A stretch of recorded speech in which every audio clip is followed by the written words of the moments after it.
এবার আমরা সেল করব। সেল করতে গেলে যেতে হবে entry module, new sale bill, sell.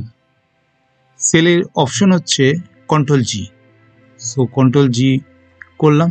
By default bill number আর ডেট চলে আসবে। এন্টার মেরে নিচে চলে যাব। এরপরে এখানে কাস্টমারের ডিটেল দিতে হবে, মোবাইল নাম্বার থাকলে মোবাইল নাম্বার, না হলে কাস্টমারের নেম। এখানে টেস্ট কাস্টমার কলকাতা অ্যাড্রেস দিয়ে সোজা চলে এলাম। এবার ট্যাগ নাম্বার চলে এলো। এবার ট্যাগ নাম্বারের মধ্যে আমাকে গান মেশিন দিয়ে ফায়ার করে সিলেক্ট করে নিতে হবে, না হলে এখানে আমি F4 ইউজ করে মাস্টার আমি এখানে পেয়ে যাব। আমি যে কোনো একটা প্রোডাক্টকে তুলে নিলাম। ইয়াররিং চলে এসেছি, ইয়াররিংকে নিয়ে নিলাম। রেট চলে এলো, আইটেম ভ্যালু চলে এলো, পার্সেন্টেজ অপশন এখানে এলো, আমি একটা পার্সেন্টেজ বসিয়ে দিলাম, দিয়ে এখান থেকে ফুল ফিগারটা আমি পেয়ে গেলাম। এরকমভাবে আমার একটা এন্ট্রি হয়ে গেল। নেক্সট আমি আর একটা এন্ট্রি করতে চাই, তো আবার আমি F4 করে আবার একটা আইটেমকে নিলাম। এবার এখান থেকে একটা এই একটা আইটেম নিয়ে নিলাম। এটা ইয়াররিং আছে, ডিফারেন্ট কিছু নেবো আরেকটা, ডিফারেন্ট এইটা নিয়ে নিই, ঝুমকা, কারেক্ট।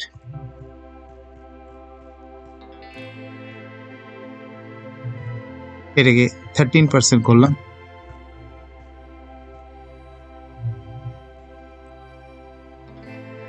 হয়ে গেল এন্ট্রি।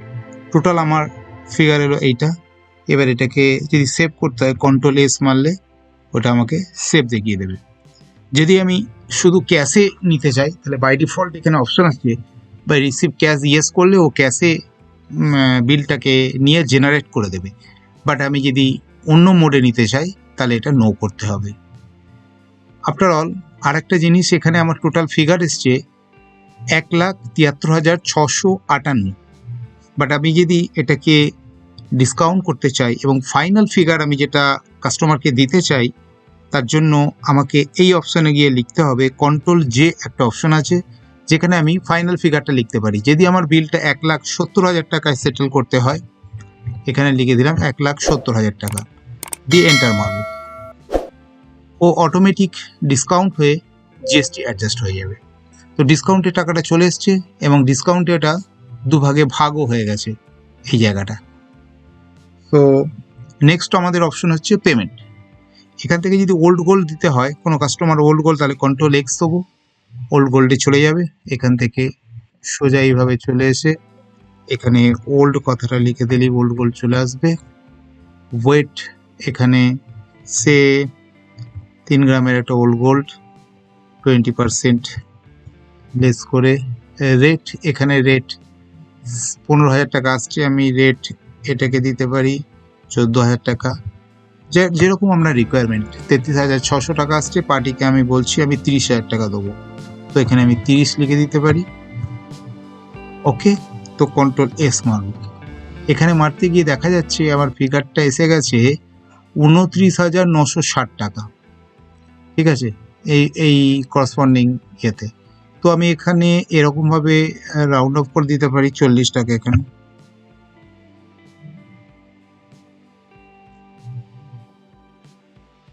টাকা চলে এলো আমার। এটা কপি, এই কপিটাকে অফ করে দিলাম, বিলে চলে এলাম। এই উপরে নো অ্যাডজাস্টমেন্ট অপশন আছে, ওখানে টিক মারলেই অটোমেটিক 30,000 টাকা ওখান থেকে মাইনাস করে 1,40,000 টাকা ভ্যালু চলে এলো। এখান থেকে পেমেন্ট সেকশানে এলাম। পেমেন্ট এসে আমি যদি ক্যাশ দেবো তো ক্যাশ চলে আসবে ফার্স্ট অপশনে। আমি এখানে 40,000 টাকা ক্যাশ দিলাম, বাদ বাকিটা ইউপিআই দিলাম। ইউপিআইয়ের জন্য ব্যাংক দিতে হয়, ব্যাংক দিয়ে দিলাম। এই ব্যাংকটা ভুল এন্ট্রি হয়েছে, এসবিআই হবে, চলে এসছে। বাদ বাকিটা ইউপিআইতে আমি নিচ্ছি সে 50 নিয়ে নিচ্ছি। বাদ বাকিটা কার্ড অন্য একটা ব্যাংকের মাধ্যম দিয়ে কার্ডটা নিচ্ছি, সেভ করে দিচ্ছি।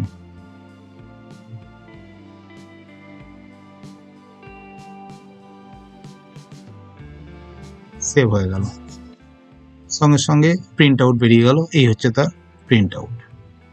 সো এইভাবে আমরা একটা সেল বিল জেনারেট করতে পারি, এবং এই সেল বিল জেনারেট করার ফলে আমার যে এটা 2 কপি বেরোবে, আমার যে স্টকটা হলো সেই স্টকটা আমি দেখিয়ে দিচ্ছি। এখানে স্টক সামারিতে যেতে হবে, ওকে মারলাম।